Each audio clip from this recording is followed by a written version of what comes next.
दोस्तों इस वीडियो में हम लोग जो है बिहार एसएससी का जो कि वैकेंसी आया हुआ है उसके लिए हम लोग जो प्रैक्टिस सेट नंबर जो है आज से एक न्यू प्रैक्टिस सेट स्टार्ट करेंगे, जो कि आज का एक नंबर प्रैक्टिस सेट होने वाला है। इससे पहले भी हम लोग जो है यानी कि प्लेटफॉर्म का जो कि प्रैक्टिस सेट कर रहे थे वो वाला भी प्रैक्टिस सेट चल रहा है और ये आज का एक न्यू सीरीज चलने वाला है। ठीक है, तो चलिए हम लोग प्रश्न को स्टार्ट करते हैं। जैसा कि आप सभी को पता है कि इस चैनल पर मैथ का भी क्लास होता है बिहार एसएससी के लिए, उसके बाद जीके जीएस का, तो सभी का क्लास जो कि इस चैनल पर आपको मिलता है। तो चलिए हम लोग जो है बारीकी से प्रश्न को स्टार्ट करते हैं। प्रश्न है कि हरित क्रांति के जनक यानी कि डॉक्टर नॉर्मन बोरलॉग को किस वर्ष शांति का नोबेल पुरस्कार जो कि ये प्रदान किया गया था, इस वर्ष जो है ये प्रदान किया गया था। देखो हरित क्रांति, ठीक है, हरित क्रांति के सकारात्मक प्रभाव के यानी कि डॉक्टर नॉर्मन बोरलॉग को 1970 में, कब 1970 में विश्व शांति, ठीक है, विश्व शांति का नोबेल पुरस्कार प्रदान किया गया। भारत में हरित क्रांति की शुरुआत करने का श्रेय जो है ये किसको जाता है, यह जो है एम एस, ठीक है, एम एस स्वामीनाथन को जाता है। ठीक है, स्वामी एम एस स्वामीनाथन को जाता है, इसे भी याद रखना है। भारत में हरित क्रांति की शुरुआत करने का श्रेय जो है ये एम एस स्वामीनाथन को जाता है। तो चलिए देखते हैं अगला प्रश्न। देखो ये सभी फैक्ट को जो भी बता रहे हैं सभी फैक्ट को आपको अच्छे से याद रखना है। चलिए अगला प्रश्न है कि निम्नलिखित में से किस नदी का उद्गम जो कि ब्रह्मगिरी पहाड़ी से होता है, ब्रह्मगिरी पहाड़ी से होता है। देखो ये जो है कावेरी नदी का होता है, किसका होता है, ये जो है कावेरी नदी का होता है। देखो कावेरी नदी ब्रह्मगिरी पहाड़ी यानी कि कर्नाटक से निकलती है। कहाँ से निकलती है, यह जो है कर्नाटक से निकलती है। ठीक है, कर्नाटक से निकलती है और यह बंगाल की खाड़ी में गिरती है। कहाँ पर गिरती है, ये कावेरी नदी जो है ये कर्नाटक से निकलती है और बंगाल की खाड़ी में जाकर के गिरती है। ठीक है, और इसका उद्गम यानी कि ब्रह्मगिरी पहाड़ी से होती है, यानी कि कावेरी नदी का होता है। ठीक है, इसे भी याद रखना है। तो चलिए देखते हैं अगला प्रश्न। देखो बिहार एसएससी में जो है इसी टाइप का प्रश्न जो कि पूछा जाता है। चलिए अगला प्रश्न है कि राष्ट्रीय जलमार्ग संख्या 1 किस नदी पर स्थित है। राष्ट्रीय जलमार्ग संख्या जो कि 1 जो है यह जो है किस नदी पर जो है स्थित है, यह जो है किस नदी पर जो है स्थित है। देखो यह जो गंगा नदी पर स्थित है। कहाँ पर स्थित है, यह जो गंगा नदी पर स्थित है। चलिए अगला प्रश्न है कि निम्नलिखित में से कौन एक सुमेलित नहीं है। मतलब यहाँ पर बोल रहा है सुमेलित नहीं है, सुमेलित जो है ये नहीं है। बताइए कौन जो है वो सुमेलित नहीं है।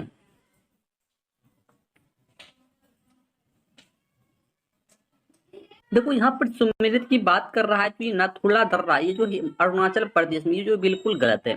देखो ये नाथुला दर्रा जो है कहाँ पर पड़ता है, ये जो सिक्किम में पड़ता है। कहाँ पर पड़ता है, ये जो है सिक्किम में पड़ता है। नाथुला दर्रा जो है ये सिक्किम में पड़ता है। देखो ये सिक्किम को तिब्बत, ठीक है, तिब्बत के क्षेत्र से जोड़ता है। ये क्या करता है कि सिक्किम को जो है तिब्बत के क्षेत्र से जोड़ता है। तो चलिए देखते हैं अगला प्रश्न।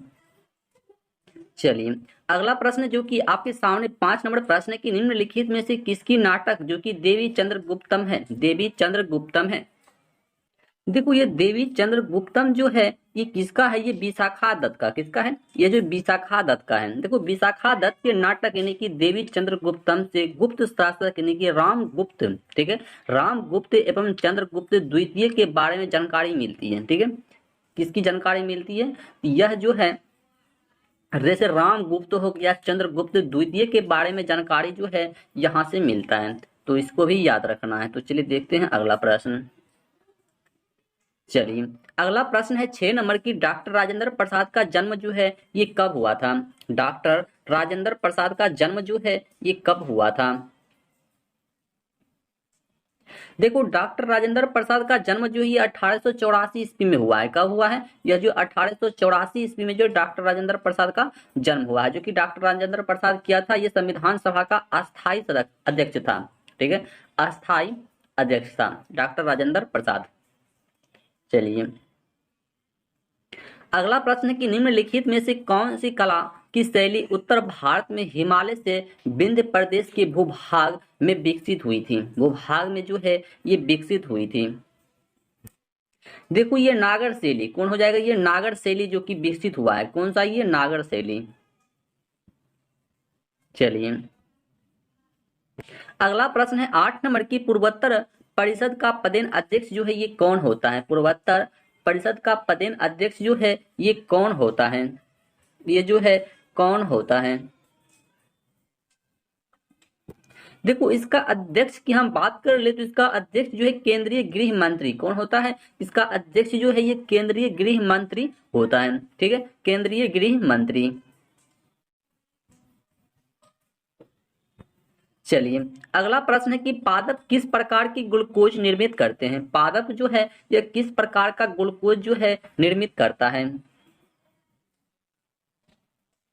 देखो, ये प्रकाश संश्लेषण क्या करता है? ये जो प्रकाश संश्लेषण पादप जो है ये ग्लूकोज का निर्माण जो करता है ये प्रकाश संश्लेषण के माध्यम से करता है। चलिए, अगला प्रश्न है कि निम्नलिखित में से कौन सा जीवित जीवित जीव लिटमस देता है? लिटमस को देता है। क्या करता है? कि लिटमस को देता है।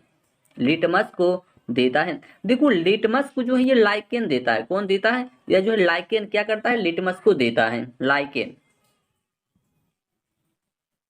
चलिए, अगला प्रश्न है 11 नंबर में प्रश्न है कि आइसोहेलाइन किसको जोड़ने वाली रेखाएं हैं? आइसोहेलाइन जो है किसको जोड़ने वाली एक रेखा है? यह जो है किसको जोड़ने वाली एक रेखा है? देखो, ये समान लवणता को जोड़ने वाली एक रेखा है। आइसोहेलाइन जो है ये समान लवणता को वाली मतलब जोड़ने वाली क्या होती है? एक रेखा होती है। चलिए, नेक्स्ट प्रश्न है 12 नंबर प्रश्न क्या है कि उपराष्ट्रपति के निर्वाचन से संबंधित अनुच्छेद जो है ये कौन सा है? यानी कि उपराष्ट्रपति के संबंधित से ऐसा कौन सा अनुच्छेद जो कि उपराष्ट्रपति से संबंधित है? उपराष्ट्रपति से संबंधित है। देखो, ये अनुच्छेद 66, ये अनुच्छेद 66 जो है ये उपराष्ट्रपति से संबंधित जो कि अनुच्छेद होता है। ठीक है, उपराष्ट्रपति से। चलिए, नेक्स्ट प्रश्न है कि दिसंबर 2021 में निम्नलिखित में से कौन एंजेला मार्केल के बाद जर्मनी का मतलब क्या बना? चांसलर बना। जर्मनी का चांसलर बना है। ठीक है, जर्मनी का चांसलर बना है। देखो, जर्मनी का चांसलर जो है ये ओलाफ सोल्ज। कौन बना है? ये ओलाफ सोल्ज बना है। यानी कि ऑप्शन नंबर ए जो है बता रहे हैं बिल्कुल सही है कि ओलाफ सोल्ज जो कि बना है। ठीक है, ओलाफ सोल्ज। चलिए, अगला प्रश्न जो कि बहुत बहुत इंपॉर्टेंट प्रश्न है कि पिनाका और स्मर्च किसे निर्देशित करता है? ये जो है किसे जो है निर्देशित करता है? देखो, Pinaka multiple launch rocket system को यानी कि डीआरडीओ। ठीक है, डीआरडीओ ठीक है, डीआरडीओ द्वारा स्वदेशी रूप से डिजाइन और विकसित किया। ठीक है, डिजाइन और विकसित किया यानी कि ऑप्शन नंबर डी यानी कि रॉकेट प्रमोचक प्रणालियां। ठीक है, रॉकेट प्रमोचक प्रणालियां। ठीक है, पिनाका और स्मार्ट किसे निर्देशित करता है? ये रॉकेट प्रमोचक प्रणालियों को क्या करता है? ये जो है निर्देशित करता है। चलिए, अगला प्रश्न है कि ग्रीन हाउस गैसों में सर्वाधिक भूमंडलीय तापमान में वृद्धि हेतु प्रभावी गैस जो है ये कौन सा है? प्रभावी गैस जो है ये कौन सा है? प्रभावी गैस। देखो, ये कार्बन डाइऑक्साइड। ठीक है, कार्बन डाइऑक्साइड होता है। कौन सा गैस होता है? यह जो कार्बन डाइऑक्साइड होता है। ग्रीन हाउस गैसों में सर्वाधिक भूमंडलीय तापमान में वृद्धि के लिए कौन सा गैस प्रभावी होता है? ये कार्बन डाइऑक्साइड CO2। ठीक है, कार्बन डाइऑक्साइड CO2। चलिए, अगला प्रश्न है कि सोमपेन जनजाति कहाँ पाया जाता है? सोमपेन जनजाति जो है ये कहाँ पर जो है पाया जाता है? ये जो है कहाँ पर पाया जाता है? सोमपेन जनजाति जो है ये कहाँ पर पाया जाता है? देखो, ये अंडमान और निकोबार में पाया जाता है। ठीक है, कहाँ पर पाया जाता है? यह जो अंडमान और निकोबार में पाया जाता है। सोमपेन जनजाति जो है यह अंडमान और निकोबार में जो है पाया जाता है।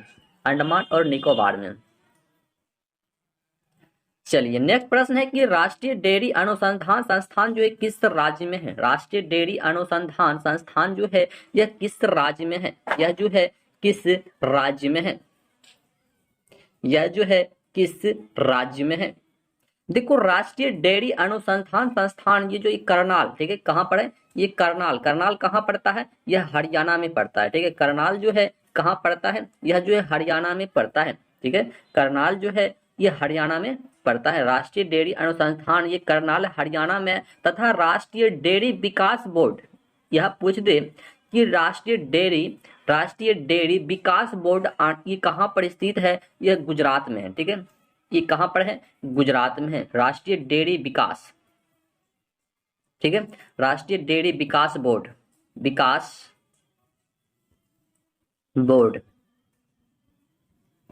ठीक है, राष्ट्रीय डेयरी विकास बोर्ड जो ये कहाँ पर स्थित है, ये गुजरात राज्य में स्थित है। इसे भी याद रखना है, गुजरात राज्य यानी कि आनंद में स्थित है। ठीक है, गुजरात राज्य के आनंद में। ठीक है, विकास बोर्ड, राष्ट्रीय डेयरी विकास बोर्ड, इसे भी याद रखना है।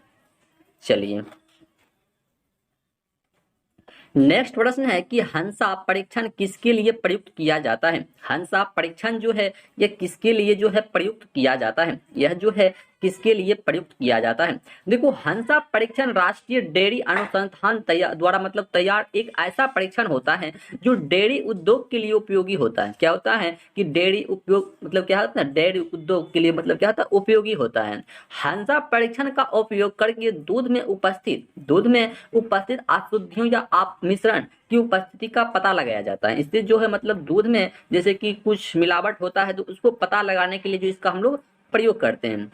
ठीक है, यानी कि दूध की मिलावट का पता लगाने के लिए हम किसका प्रयोग करते हैं, ये हिंसा परीक्षण का प्रयोग करते हैं। ठीक है, हिंसा परीक्षण का प्रयोग क्यों करते हैं, दूध में मतलब किसी प्रकार का मिलावट का मतलब जो इसमें किसी प्रकार जैसे कुछ होता है कि पानी मिलावट वो मतलब कर देता है, उसको मतलब जांच करने के लिए जो हंसा परीक्षण का प्रयोग जो कि किया जाता है। ठीक है,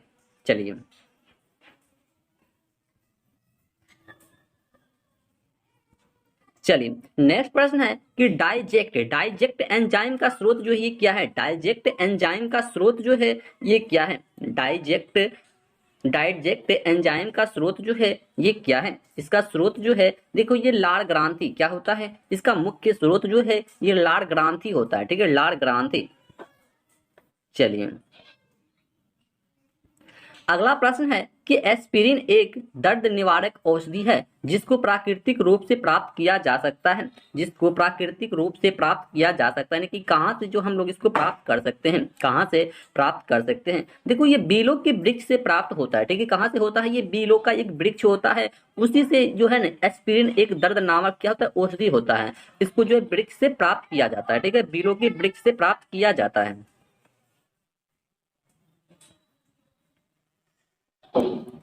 चलिए नेक्स्ट प्रश्न है कि भारत में प्रचुर मात्रा में उपलब्ध महत्वपूर्ण नाभिकीय ईंधन जो है ये क्या है। नाभिकीय ईंधन जो है ये क्या है, नाभिकीय ईंधन जो है ये क्या है। देखो ये थोरियम, क्या होता है, ये थोरियम होता है।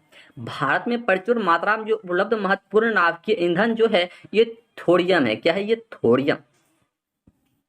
चलिए अगला प्रश्न है कि खिलाफत आंदोलन के प्रमुख नेता निम्नलिखित में से कौन थे। खिलाफत आंदोलन के प्रमुख नेता जो है ये कौन था, खिलाफत आंदोलन का प्रमुख नेता जो है ये कौन था, ये जो है कौन था। देखो ये मौलाना मोहम्मद अली और शौकत अली, क्या हो जाएगा, मौलाना मोहम्मद अली और शौकत अली। खिलाफत आंदोलन का प्रमुख नेता जो है ये मौलाना मोहम्मद अली और शौकत अली। देखो हम बार बार प्रश्न को क्यों रिपीट करते हैं आंसर को, ताकि आपको याद हो जाए। ठीक है, ताकि आपको याद हो जाए। तो चलिए देखते हैं अगला प्रश्न। चलिए नेक्स्ट प्रश्न है कि निम्नलिखित में से किस आंदोलन में सरदार वल्लभ भाई पटेल में मुख्य भूमिका निभाई है। सरदार वल्लभ भाई पटेल ने जो है मुख्य मतलब क्या है, भूमिका निभाई है किस आंदोलन में। देखो ये बारदोली सत्याग्रह कहाँ पर निभाया है, ये बारदोली सत्याग्रह में जो है सरदार वल्लभ भाई पटेल ने बहुत मतलब अच्छी भूमिका निभाई है। ऑप्शन नंबर सी जो ही बता रहे हैं बिल्कुल सही जवाब है, ऑप्शन नंबर सी बारदोली सत्याग्रह में। ठीक है, बारदोली सत्याग्रह में। चलिए अगला प्रश्न है कि निम्नलिखित में से कौन सी घटना जो कि फरवरी 2022 में 100 साल पूरा किया, 100 साल पूरा किया। निम्नलिखित में से ऐसी कौन सी घटना है जो 2022 में 100 साल पूरा किया है, 2022 में 100 साल जो कि पूरा हो गया है। देखो ये चौरी चौरा कांड, ठीक है, चौरी चौरा कांड जो 2022 में 100 साल जो कि ये पूरा हो गया है, चौरी चौरा कांड। ठीक है, चौरी चौरा कांड। चलिए अगला प्रश्न है कि पावरटी, ठीक है, पावरटी अनब्रिटिश रूल इन इंडिया नामक पुस्तक जो है ये किसने लिखा है? पॉवर्टी इनकी un British rule in India नामक पुस्तक जो है यह किसने लिखा है? इस पुस्तक को किसने लिखा है? देखो इस पुस्तक का लेखक जो ये दादा भाई नौरोजी, किसने है? ये दादा भाई नौरोजी ने जो लिखा है, ठीक है, किसने लिखा है इस पुस्तक को? दादा भाई नौरोजी ने लिखा है। ऑप्शन नंबर डी जो भी बता रहे हैं बिल्कुल सही जवाब है। चलिए अगला प्रश्न है कि घोड़े दागने की प्रथा को सर्वप्रथम किसने प्रारंभ किया था?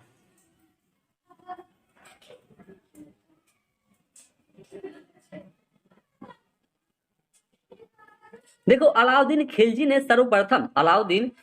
ने सर्वप्रथम घोड़े को दागने की प्रथा प्रारंभ की है।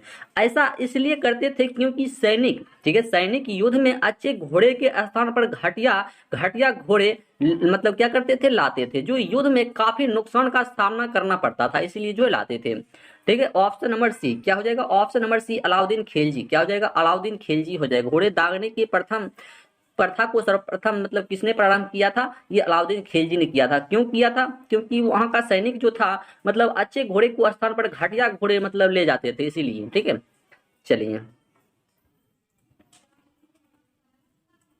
चलिए अगला प्रश्न है कि मौर्य काल की राजकीय मुद्राओं में से एक था, राजकीय मुद्राओं में से एक था। देखो ये पन क्या था? ये एक पन था। मौर्य काल के राजकीय मुद्राओं में से एक जो है ये पन था। क्या है? एक पन, पन जो एक मुद्रा था।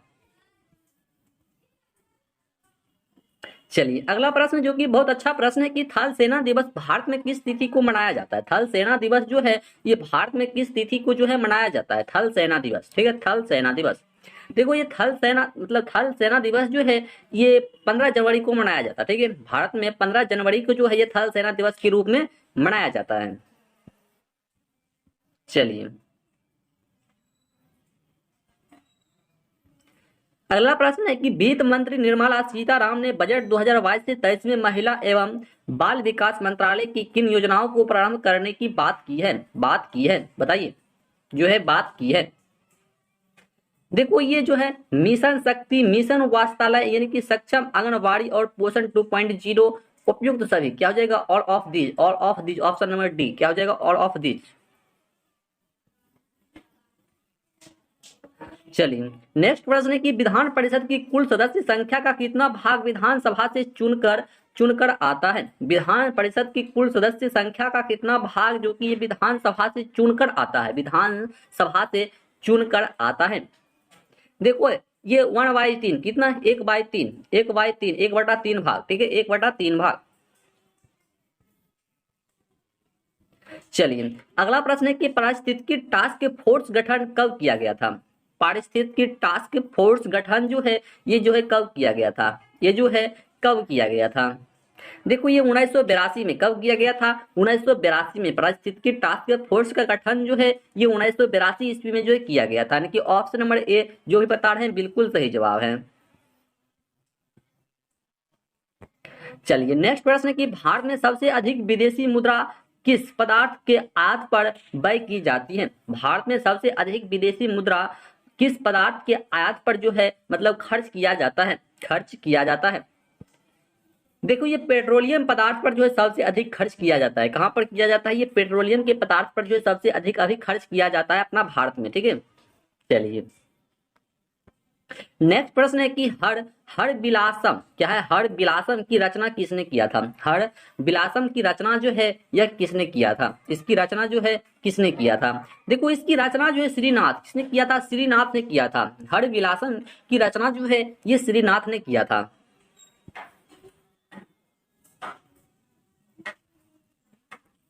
चलिए नेक्स्ट प्रश्न है कि कोलेजन एक प्रकार का जो है ये क्या था? कोलेजन जो है यह एक प्रकार का क्या था?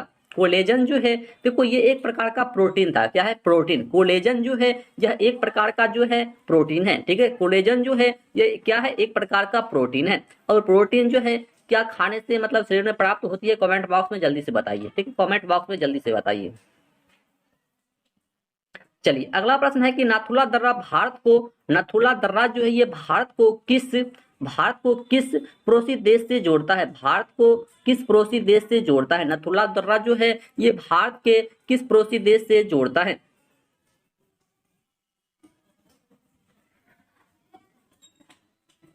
देखो नाथुला दर्रा भारत के यह सिक्किम में कहाँ पर है, यह जो है सिक्किम राज्य में स्थित है। नाथुला दर्रा जो है ये भारत के सिक्किम राज्य में स्थित है और दक्षिण तिब्बत में चुमटी घाटी को जोड़ती है। ठीक है, यह जो है दक्षिण तिब्बत में चुमटी घाटी को जोड़ती है और वर्तमान समय में भारत और चीन के बीच व्यापार इसी मार्ग से होती है। ठीक है, भारत और चीन के बीच में जो है व्यापार अभी इसी नदी के माध्यम से होती है। ठीक है, ऑप्शन नंबर ए जो है बिल्कुल सही आंसर है, चाइना हो जाएगा। ठीक है, पड़ोसी देश जो है जोड़ता है ये चाइना को जोड़ता है, जो कि अभी वर्तमान में भारत और चीन के बीच में व्यापार का मार्ग बना हुआ है। ठीक है,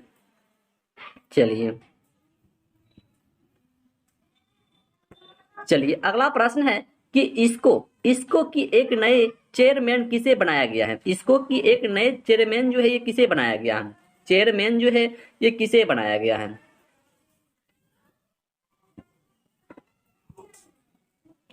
एस सोमनाथ को किसको बनाया गया है, एस सोमनाथ को बनाया गया है, एस सोमनाथ को। चलिए अगला प्रश्न है कि देश के किस राज्य में सर्वाधिक वन क्षेत्र है, यानी कि किस देश में जो है मतलब देश के किस राज्य में सर्वाधिक वन क्षेत्र है, यानी कि भारत के किस राज्य में है, भारत के किस राज्य में सबसे अधिक वन क्षेत्र है। देखो ये मध्य प्रदेश में। ठीक है, कहां पर, ये मध्य प्रदेश में। सबसे कम मानो तो अपना बिहार में, कितना सबसे अपना कम जो है ये बिहार में, इसीलिए फॉरेस्ट गार्ड की वैकेंसी जो आता है बहुत कम आता है। ठीक है, चलिए